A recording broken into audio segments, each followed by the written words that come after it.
Критерии за откровен сатанизъм. Така Сергей Лавров определя правилата за избор на участниците в Евровизия.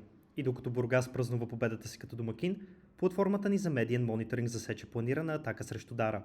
Но когато се вгледахме, видяхме нещо по-дълбоко. В последните месеци Сенсика откри координирана мрежа от 28 домейна, 4 клъстъра, десетки синхронни публикации и 6 повтарящи се дезинформационни наратива. Темата не беше музика. Покрай критиките към Дара започнахме да се натъкваме на едни и същи внушения. Нагласен вод, нямаме шанс, сатанизъм, Евровизия прилича на ЕС.